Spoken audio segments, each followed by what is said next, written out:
कि 7 निश्चय योजना को मतलब जितना ज़्यादा से ज़्यादा हो धरातल पर लाने का काम करेंगे और जितने भी जल मीनार अभी बंद पड़े हैं, जितने पंप हाउस बंद पड़े हैं, जितने चापाकल बंद पड़े हैं, उसको अविलंब हम लोग चालू करने के लिए अभी जो टोल फ्री नंबर निकाला गया विभाग की तरफ से, उस टोल फ्री नंबर पर एक समय में बहुत सारे कंप्लेन आते थे। लेकिन हमको जब उस दिन पदाधिकारी लोगों ने दिखाया कि 12 घंटा के अंदर हम लोग किसी भी समस्या का सॉल्यूशन कर रहे हैं। उन लोगों ने 1 सप्ताह का हमसे समय लिया है, तो निश्चित रूप से 1 सप्ताह का जो उनका समय है, उस 1 सप्ताह में आने वाले समय में वो लोग पूरा उसको मतलब मुझे जब एक बार रिपोर्ट दे देते हैं, तो निश्चित रूप से हम लोग उसको बहुत जल्द इसको धरातल पर उतारने का काम करेंगे। लेकिन पार्टी के राष्ट्रीय अध्यक्ष आदरणीय श्री चिराग पासवान जी का मैं उनका आभार प्रकट करता हूँ कि उन्होंने मुझे मंत्रिपरिषद में जगह दिलवाया। इस लाइन को नोट कर लीजिएगा, आजीवन उनके प्रति समर्पित हो गया हूँ। ओरमा ग्रुप, जो सोचता है वो करता है, आपके अपने सपनों का आशियाना। नमस्कार, मैं दीपक, देख रहे हैं आप भारत लाइव। देखिए, हमारे साथ लोक स्वास्थ्य अभियंत्रण मंत्री संजय सिंह मौजूद हैं। पहले कार्यकर्ता, फिर विधायक और अब मंत्री। बहुत स्वागत है सर आपका। बहुत बहुत धन्यवाद आपको और आपकी पूरी टीम को। लगातार अब लोगों से मिल रहे हैं, महुआ जा रहे हैं, फिर से अब जिम्मेदारी जो है वो बढ़ चुकी है। पहले लोगों ने विधायक के तौर पे चुना, अब पार्टी ने मौका दिया और जिम्मेदारी बढ़ा दी। कैसे देखते हैं? निश्चित रूप से परसों हमने अपना पदभार ग्रहण किया। पदभार ग्रहण करने के बाद परसों हमने अधिकारियों के साथ बैठक करके पूरे बिहार में माननीय मुख्यमंत्री जी का जो ये 7 निश्चय योजना जो चल रहा है, तो निश्चित रूप से एक उनका महत्वपूर्ण योजना है। तो हमने उस दिन बैठक करके पदाधिकारियों से कहा है और खासकर उसी दिन हमको कैबिनेट बैठक भी था। तो कैबिनेट बैठक के बाद मुख्यमंत्री जी से मिलने का मौका मिला, तो उन्होंने भी कहा मुझे कि देखिए 7 निश्चय योजना हम लोग हमेशा इसको बहुत ही मतलब आगे लेकर चलने का काम किए हैं। तो मुझे लगता है कि आपके कार्यकाल में ये और भी ज़्यादा आगे काम करेगा। तो हमने उनको विश्वास दिलाया है और उसी विश्वास के बाद हमने आके पदाधिकारियों को कहा है कि भाई मुख्यमंत्री जी का ये निर्देश है कि 7 निश्चय योजना को मतलब जितना ज़्यादा से ज़्यादा हो धरातल पर लाने का काम करेंगे और जितने भी जल मीनार अभी बंद पड़े हैं, जितने पंप हाउस बंद पड़े हैं, जितने चापाकल बंद पड़े हैं, उसको अविलंब हम लोग चालू करने के लिए हम लोगों ने कहा है। तो हमने उन लोगों को 1 सप्ताह का समय दिया कि पूरे बिहार का डेटा मुझे चाहिए कि कहाँ-कहाँ कितने पंप हाउस हैं और जो कितने बंद हैं, कितने जल मीनार बने हुए हैं, कितने बंद हैं। तो इस प्रकार से अभी हम लोग काम कर रहे हैं। 1 सप्ताह में फिर रिव्यू मीटिंग जब होगी, तो पता चलेगा कि पूरे बिहार का डेटा आने के बाद उसके बाद काम हम लोग प्रगति में लाएँगे। जैसा कि हमने कहा, अब जो आपकी जिम्मेदारियां हैं वो बढ़ा दी गई है। नल जल योजना की अगर हम बात कर ले तो कई जगहों पे नल जल योजना की सिर्फ पाइप बिछ जाती है, बट वही है कि पानी नहीं पहुंचता, कई समस्याएं आते हैं। कैसे टैकल करेंगे संजय जी? निश्चित रूप से अब क्या है ना कि अब सब जगह जो है जो मेंटेनेंस वाला है, तो पहले क्या था कि मेंटेनेंस मतलब विभाग करती थी। अब मेंटेनेंस के लिए हर एक जगह वो टेंडर हो रहा है।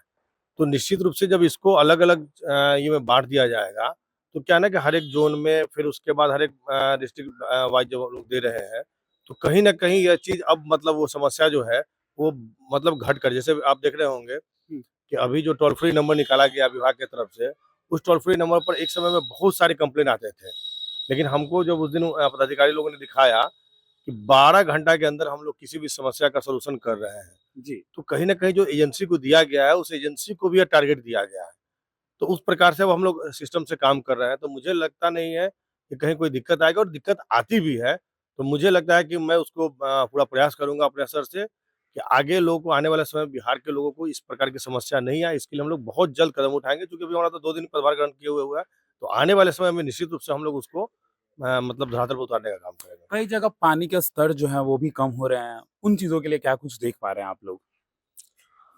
देखिए, उसके लिए भी बताया तो कि हम लोग पूरी टीम के साथ अभी जो हमारी बैठक हुई है, उन लोगों ने 1 सप्ताह का हमसे समय लिया है। तो निश्चित रूप से 1 सप्ताह का जो उनका समय है, उस 1 सप्ताह में आने वाले समय में वो लोग पूरा उसको मतलब मुझे जब एक बार रिपोर्ट दे देते हैं, तो निश्चित रूप से हम लोग उसको बहुत जल्द इसको धरातल पर उतारने का काम करेंगे। जैसा कि महुआ से विधायक चुने गए, अब महुआ के लोगों का भी जो है एक्सपेक्टेशन आपसे बढ़ गया होगा, क्योंकि अब मंत्री के रूप में हैं आप, पहले विधायक। तो जैसा कि अब लोग आपसे एक्सपेक्टेशन कर रहे होंगे कि अब वहां पहुंचेंगे, लोगों से बातचीत करेंगे, तो अब तो पूरे बिहार की जिम्मेदारी आपके ऊपर है। तो कैसे ये टैकल कर पाएंगे, कैसे अपने लोगों को समझाएंगे? निश्चित रूप से हम बार-बार कहते हैं कि हम महुआ के लोगों को आश्वस्त पहले भी किए थे कि आप लोगों ने जो विश्वास मुझ पर जताया था, जो मतलब चुनाव के दरमियान जो बड़े बुजुर्गों का आशीर्वाद मिला, महिलाओं का आशीर्वाद मिला और युवाओं का साथ मिला, तो कहीं न कहीं हम उनके विश्वास पे उससे बढ़कर खड़ा उतरने का काम करेंगे। चूँकि मेरा मानना है कि उन लोगों ने मुझे विधायक के तौर पे निर्वाचित किया था, लेकिन पार्टी के राष्ट्रीय अध्यक्ष आदरणीय श्री चिराग पासवान जी का मैं उनका आभार प्रकट करता हूँ कि उन्होंने मुझे मंत्रिपरिषद में जगह दिलवाया। तो कहीं न कहीं दोनों काम आभार प्रकट करते हैं, महुआ की जनता का भी करते हैं और अपने नेता आदरणीय श्री चिराग पासवान का भी करते हैं। और जो जवाबदेही मिली है, तो उसको कहीं न कहीं देखिए क्या है ना कि हम श्रद्धेय रामविलास पासवान जी के साथ काम किए हैं। 2007 में जब हम पार्टी जॉइन किए, बिल्कुल। तो 2011 में प्रदेश के महासचिव बने।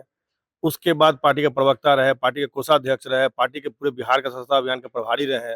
उस दरम्यान में आज तक लोक जनशक्ति पार्टी रामविलास में जितना भी सदस्यता हुआ, मेरे रीजन में जितना हुआ उतना आज तक नहीं हुआ। तो कहीं न कहीं मैं पूरे जिला में बैठक करके और एक-एक जिला में जा कर हमने लोगों के बीच में जाकर ये काम किया है। तो कहीं न कहीं इसका बेनिफिट पार्टी को मिला था। उसी प्रकार से पार्टी का संगठन मंत्री जब हम बने, तो पूरे बिहार में हमने संगठन खड़ा करने का काम किया। तो मतलब जो भी पद जैसे पार्टी के प्रदेश उपाध्यक्ष भी रहे, तो कहीं न कहीं एक तो मेरा अपना कार्य करने का अनुभव रहा है। दूसरा, हम पार्टी के संस्थापक श्रद्धेय रामविलास पासवान जी के साथ काम किए हुए हैं। तो उन्होंने क्या किया था, एक साथ मंत्रालय भी सँभाला, क्षेत्र की जनता को भी, हाजीपुर की जनता को भी सँभाला और तीसरा उन्होंने अपने पार्टी के संगठन को भी सँभाला। तो हम भी उनके पचीनों पर चलकर काम करना चाहते हैं। उसी प्रकार से अभी हमारे नेता आदरणीय श्री चिराग पासवान जी भी वही काम कर रहे हैं। उनके पास भी केंद्रीय मंत्रिमंडल में भी हैं, पार्टी का संगठन बखूबी निभा रहे हैं और हाजीपुर की जनता को भी समय देते हैं। तो इन दोनों का जो है मतलब मुझे कार्य का अनुभव है, तो कहीं न कहीं उनके अनुभव को लेते हुए मैं भी इन तीनों चीज़ों का बहुत ही मतलब आराम से मैं इसका निर्वहन करूँगा। आपके लोकप्रिय नेता चिराग पासवान जी का नारा भी है, अपना विज़न है बिहार फर्स्ट, बिहारी फर्स्ट। इसको कैसे आप आगे निभाएँगे? निश्चित रूप से जो हमारा बिहार फर्स्ट बिहारी फर्स्ट का जो विज़न है, उस विज़न के तहत ही आज देख रहे होंगे कि पार्टी जब 2021 में टूटा और टूटने के बावजूद उस समय हम लोग मुट्ठी भर लोग थे। लेकिन आज हमारी पार्टी में उनके विज़न और उनका सोच का ही कारण है कि आज पार्टी में विधायक भी हैं, मंत्री भी हैं, केंद्र में सांसद भी हैं, केंद्र में मंत्री भी हैं। तो कहीं न कहीं आज यही कारण है कि पार्टी इतना विकास कर रही है। तो निश्चित रूप से आने वाले समय में लोजपा में और भी ज़्यादा आपको देखने को मिलेगा। जैसा कि आपने कहा कि 2021 में पार्टी की बात कही आपने, आप उस समय दुबई में भी मौजूद थे और उसके बाद आपने एक वीडियो भी बनाया था कि कुछ भी हो जाए, मैं यहीं हूँ और यहीं रहूँगा और साथ रहूँगा और कहीं न कहीं उन चीज़ों का फल आज दिखाई पड़ता है। देखिए, मैंने आपको कहा ना कि 2007 में जब मैं पार्टी में आया था हुँ। और आज 2025 में भी हूँ और आज मुझे मेरे नेता ने जो मुझे जगह दिया है, आजीवन, इस लाइन को नोट कर लीजिएगा, आजीवन उनके प्रति समर्पित हो गया हूँ, क्योंकि मेरे जैसा एक छोटे से कार्यकर्ता को उन्होंने इतना महत्वपूर्ण जवाबदेही दिया है, तो निश्चित रूप से जीवन में बहुत सारे उतार-चढ़ाव आएँगे, लेकिन ना हम उनको छोड़ने वाले हैं, ना हम पार्टी छोड़ने वाले हैं और उनके प्रति समर्पित रहकर आगे हमेशा काम करने वाले हैं। एक नया एप्लीकेशन आपने बनवाया है जिससे लोगों की जानकारी आपके पास है, सारे महुआ के जितने लोग मौजूद है सबका जानकारी आपके पास है, प्रॉब्लम पता चलता है। कैसे ये माइंड में आया कि टेक्निकली अब जो है लोगों का समस्याओं को समझते हैं और उनकी मदद करने का कोशिश करते हैं? देखिए, हम लोग युवा हैं और युवाओं को जैसे हमारे पार्टी के राष्ट्रीय अध्यक्ष आदरणीय श्री पासवान जी क्या किए हैं कि उनका भी एमवाई का समीकरण है। लेकिन एमवाई वो लाठी भजावन तेल पिलावन वाला एमवाई नहीं है। महिला और युवा। महिला और युवा और यही कारण से उन्होंने इस बार आप हमारे 19 विधायक में देखेंगे कि सभी युवा जीत कर आए हैं और महिलाएं जीत कर आए हैं। तो उनका जो महिला और युवा का जो सोच है वो धरातल पर उतरा है और यही कारण है कि महिला और युवा का जब टीम आया है और आप देख रहे होंगे कि 2 मंत्री भी बने, युवा बने, तो कहीं न कहीं उनकी सोच को बिहार फर्स्ट बिहारी फर्स्ट के विज़न को लेके हम लोग आगे बढ़ेंगे और आने वाले समय में आपको देखने को मिलेगा कि जो उनका बिहार फर्स्ट बिहारी फर्स्ट के तहत जो युवा और महिला का जो समीकरण है, वो बहुत आगे बढ़ेगा और यही कारण है कि जब हम लोग युवा हैं, तो पढ़े-लिखे लोग जब आप आते हैं, तो कहीं न कहीं नए अब आज के डेट में सब टेक्नोलॉजी पे काम चल रहा है, सब सोशल मीडिया पे काम चल रहा है। तो हम भी चुनाव से 1 साल पहले हमने वो एप्लीकेशन लाया था। उस एप्लीकेशन के तहत हमने काम जब शुरू किया महुआ में, तो कहीं न कहीं लोगों का जो भी समस्या आता था, मुझे पता होता था और उस समस्या को हम समाधान करते थे। यही कारण रहा कि महुआ की जनता ने अपार बहुमत देकर मुझे 45,000 वोटों से जिताने का काम किया। बिल्कुल। सारे लोगों ने कहा कि दूसरे विपक्षी को कि वो जीत रहे हैं, वो भारी बहुमत से जीत रहे हैं, वो आगे चल रहे हैं, वो कांटे की टक्कर में चल रहे हैं। लेकिन आप देख रहे होंगे कि जितने भी हमारे साथी खड़े हैं, ये सारे महुआ से हैं हुँ। और कहीं न कहीं इन लोगों का 2020 में भी ये लोग मतलब एकदम रात-दिन एक करके मेरे लिए खड़े रहे। तो इन लोगों को विश्वास था कि हम एक दिन आगे बढ़ेंगे और महुआ का विकास करेंगे और यही कारण है कि सारे लोग निस्वार्थ भाव से मेरे साथ जुड़ते चले गए। बिल्कुल चुनाव के पहले भी जब आप तैयारी में थे तो हम लोग भी 2:30 बजे रात को इंटरव्यू के लिए पहुंचे थे, तो लोगों का वही जन समर्थन था। देखिए, हमने कहा है ना कि युवाओं का साथ मुझे 2020 में भी मिला और 2025 में भी मिला। ऐसा नहीं है कि आज हम मंत्री बन गए हैं तो लोग हमसे जुड़ना चाहते हैं, ऐसा नहीं, क्योंकि ये लोग जितने भी पुराने लोग हैं और 2020 में इसमें से तो मुझे लगता है कि सारे पहले बीजेपी में थे और उस समय हम लोक जनशक्ति पार्टी रामविलास से अकेले लड़े थे। फिर भी इन लोगों ने दल के दीवार को तोड़कर और युवा के नाते मेरे साथ आए और इन्होंने कहा कि नहीं, आपका जो मतलब सोच है और आप जो जिस प्रकार से कर रहे हैं, तो आपके जैसे लोग साथी मुझे रहना है और यही कारण है कि इन्होंने दल की दीवार को तोड़कर और उस समय मुझे मदद किया था। देखिए, परिवारवाद का आरोप तो विपक्ष पे लग ही रहा था, लेकिन अब पक्ष में बैठे लोग, उपेंद्र कुशवाहा के बेटे दीपक प्रकाश को मंत्री बनाया गया, उन पे भी अब लग रहा है कि अपने बेटे को बनाए। कैसे देखते हैं आप? देखिए, विपक्ष का काम ही है आरोप लगाना। आज के डेट में मैंने अभी कहा ना कि पढ़े लिखे लोगों का आज जरूरत है बिहार में। तो कहीं न कहीं जो आरोप लगा रहे हैं, उनको बोलिए कि पहले पति, पत्नी, बेटा, बेटी, जो खुद पूरा परिवार से घिरा हुआ हो, वो दूसरे पे आरोप लगा रहे हैं, तो मतलब बहुत ही मतलब आश्चर्यजनक बात है। रोहिणी आचार्य कही है कि पद की इज्जत नहीं, लेकिन लालू यादव की कद की इज्जत को करते हुए राबड़ी आवास को खाली ना कराया जाए। देखिए, ये सब तो बहुत ऊपर का चीज़ है, हम लोग तो एक सामान्य कार्यकर्ता हैं, इसलिए हम इन सब चीज़ों में हमको पता भी नहीं, क्योंकि हम तो रात-दिन जैसे परसों पदभार ग्रहण करने के बाद लगातार हम कार्यक्रम में हैं। कल भी हम सोनपुर मेला में बिल्कुल। हाँ, तो वहाँ पर हम अपने पीएचडी का जो ये था उसका उद्घाटन करने के लिए गए थे। उसके बाद हम डेली क्षेत्र में रहते हैं। आज भी हमारा क्षेत्र मतलब डेली हम क्षेत्र चले जाते हैं। तो कहीं न कहीं चूँकि आज जो देन है जिस स्थान पर मैं हूँ, तो कहीं न कहीं महुआ की जनता का देन है। इसलिए उनके पहले भी मैं डेली रहता था और आज भी मैं उनके साथ बना हुआ हूँ। तो मुझे इन सब राजनीति में मुझे जानकारी भी नहीं रहती है कि कौन खाली करा रहा है, कौन नहीं करा रहा है, किसको कराना चाहिए, कोई नहीं कराना चाहिए। इसके लिए हमारे ऊपर के नेता बैठे हैं, वो लोग इस पर ध्यान देते हैं। तो देखिए, हमारे साथ बिहार सरकार के मंत्री संजय सिंह थे। साफ तौर पे इनका कहना है कि महुआ के लिए हमेशा समर्पित हूं और इवन पूरे बिहार के लिए समर्पित हूं। जिस तरीके से एक नया एप्लीकेशन इन्होंने लॉन्च किया, उससे महुआ के जनता को जो है वो साफ तौर पे जो है मदद मिलती है। कहीं ना कहीं लोग भी जो है वो जुड़े रहते हैं इनसे। चलिए, बाकी इनसे फिर बातचीत करेंगे। तमाम ऐसे ही खबरों के लिए हमारे साथ बने रहे। भारत लाइव देख रहे थे आप। धन्यवाद। आपके सपनों को हमने सजाया है।